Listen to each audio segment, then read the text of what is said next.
போதும் போதும். 7 பேர் வந்து இது வந்து ரொம்ப முக்கியமான ஒன்று விஷயம் ரொம்ப நன்றி உங்களுக்கு. ஏன்னா சோப்பு வந்து ஒரு மாதத்தில் எங்களுக்கெல்லாம் ஒரு 15 கட்டிட்டு போகும். ஆனால் இது வந்து ரொம்ப யூஸ்ஃபுல்லாக இருக்கும் எங்களுக்கு. ஆனால் கண்டிப்பாக நாங்கள் எல்லோரும் சேர்ந்து செய்வோம், செஞ்சு சக்ஸஸ்ஃபுல்லாக பண்ணுவோம்.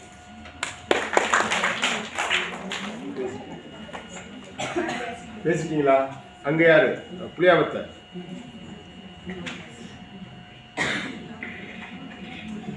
இது ஒரு பயிற்சி தான். பேசுறது எந்திரிங்கப்பா. அவங்க எந்திரிச்சாங்க வரைக்கும். சொல்லிக் கொடுத்த சாருக்கு ரொம்ப நன்றி. ஏன்னா இது வந்து எல்லாருக்கும் வந்து ரொம்ப முக்கியமான ஒரு கைத்தொழில்ன்றது வந்து எல்லாருமே முக்கியமாக அதுக்கு ஒரு பங்களிப்பு கொடுத்தாகணும். அரசாங்க தொழிலை விட கைத்தொழில் வந்து நமக்கு வந்து ரொம்ப முக்கியமாக ஒரு கை கொடுக்கக்கூடியது. சார் வந்து இப்படி சொல்லி கொடுத்ததுலேயே எங்களுக்கு எங்கள் டீமில் பேசிக்கிட்டாங்க, நம்ம இதை செய்வோம், நம்மளால் நம்மளுக்கு தானே அவ்வளோ செலவானாலும் செய்வோம் அப்படின்னு பேசிக்கிட்டாங்க. இது மூலியமா நாங்கள் எங்களாலையும் முடியும். அது எங்களுக்கு இதெல்லாம் சொல்லி கொடுத்ததுக்கு ரொம்ப நன்றி.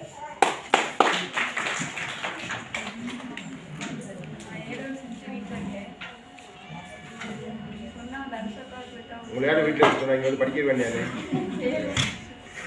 சொல்லுங்க. செமினாரும் செய்யறாங்க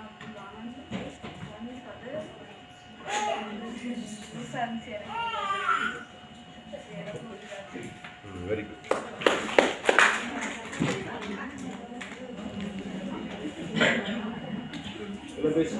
இந்த குரூப் பேசல. பேசுங்க. கார்பெக்ஸ் நமக்கு சோப் செய்கிறது எப்படின்னு சொல்லி கொடுத்த சார் தேங்க்ஸ். எப்படியும் கொஞ்ச நாள் நான் இன்னைக்கு தான் ஃபர்ஸ்ட் டைம் வரேன். எப்படியும் சோப் செஞ்சிருக்கேன். ஏன்னா நாங்கள் 2 பேர் தான் ஊர்லேருந்து வந்திருக்கோம். எப்படியும் நாங்கள் போயிட்டு ஃபஸ்ட்டு சொல்லுவோம் இன்னைக்கு என்னென்ன நடந்துச்சு அப்படின்னு ஃபஸ்ட்டு வராதவங்களுக்கு ஃபஸ்ட்டு சொல்லி அப்படியே அவங்களுக்கும் எப்படி செய்கிறதுன்னு கொஞ்சம் ஐடியாவெல்லாம் சொல்லி கொடுத்து அப்படியே அவங்களுக்கும் சொல்லி கொடுத்து நாங்களும் செய்வோம்.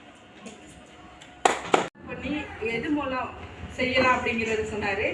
வந்த கைக்கு சோப்பு அது இப்படி தான் செய்யணும் அப்படின்னு சொல்லாமல் இந்த மாதிரி தான் இருக்குது, இதை ஃபாலோ பண்ணால் நீங்கள் வெற்றி அடையலாம் அப்படிங்கிற ஒரு விஷயத்தை வச்சு சொன்னார்.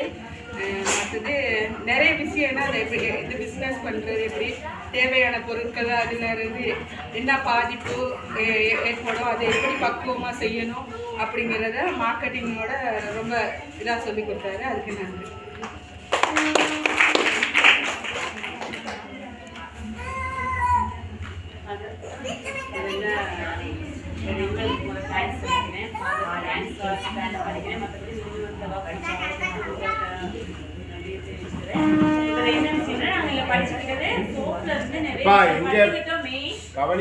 கவனிக்க மாட்டீங்களே. கத்துக்கிட்ட விஷயம் மெயின் சார். அது மட்டும் இல்லாம நீங்க சொன்ன விஷயங்கள் வந்து நல்லாவே புரிஞ்சிச்சு. இப்படித்தான் செய்யணும், இப்படித்தான் மார்க்கெட்டிங், இப்படித்தான் செய்யணும் அப்படின்ட்டு சார் சொன்ன விஷயத்துல வந்து நாங்கள் டீம் ஒர்க்கோன்னு பேசிக்கிட்டோம். அதாவது நாங்கள் இருக்கிற குரூப்ல குரூப் ஆட் பண்ணிக்கிட்டு எல்லாம் காசு பேலன்ஸ் பண்ணி நாங்கள் வந்து மிஸ்கிட்ட இங்கே கொடுத்து சார்ட்டை கொடுத்து நாங்கள் சாமான்த்தை வெஹிக்கல் சார்ஜெலாம் கொடுத்து சாமான்த்தை ரெடி பண்ணுறதாகவும் அதில் வந்து நாங்கள் ஃபஸ்ட்டாக செய்வோம் தானே சார். சோப் எப்படி செய்யணும்னு சொல்லி டீம் ஒர்க்கை செஞ்சு அந்த சோப்பு புத்தகம் வந்து நாங்கள் சார்ட்டை தருவோம். அந்த பிறகு சார் எங்களுக்கு ஐடியா கொஞ்சம் சொல்லுவீங்க தானே. அது இல்லாமல் செமினார் செய்யும் போது எங்களுக்கு ஐடியாஸ் கொஞ்சம் வந்தது இல்லாமல் சார் கொஞ்சம் ஐடியாஸ் எல்லாம் தந்தீங்க. அதனால சாருக்கு நாங்கள் ரொம்ப தேங்க்ஸ். அனைவருக்கும் திரும்ப தெரிஞ்சேன் அப்படின்ட்டு அதை சொன்னாங்க. திரும்ப சந்தர்ப்பம் கிடைக்காது மாதிரி அதனால தெரிஞ்சேன். என்னன்னு கேட்டால் சேர் வந்தோடனே பார்த்தா 2-3 விஷயம் இந்த பிஸ்னஸ் சொன்னாங்க. நானும் பிஸ்னஸ் செய்கிறேன் அப்படின்றதுனால உண்மைக்கே சார் சொன்ன மாதிரில கட்டாயம் எல்லாத்தையும் சிரிக்கணும். அப்போதான் ஒரு பிஸ்னஸ் ஒன்று செய்யலாம். என்னோட அனுபவத்தை நான் சொல்கிறேன். இன்னொரு சொன்னார் வெக்கிறத கட்டத்தில் வச்சுக்கணும் அப்படின்னு. அது உண்மை. நான் கணக்கில் இப்படி தான் இன்னொரு சந்தையில் யாராவது பார்த்தா யோசிப்பாங்க சித்தாவா அப்படின்ட்டு. எனக்கு தான் நான் பிஸ்னஸ் செய்யும்போது அப்படி தான் இருப்பேன். இவங்க 2 பேரும் தைக்கலாம்னு பார்த்தா நான் போகிறதுக்கு பேக்கெல்லாம் முடிச்சிருவேன் அப்படின்னா நான் அந்த அளவு கலைச்சி பிஸ்னஸ் பண்ணேன். ஹஸ்பண்ட் போகிறதுக்கு கிளாஸ் பண்ணிருக்கேன்.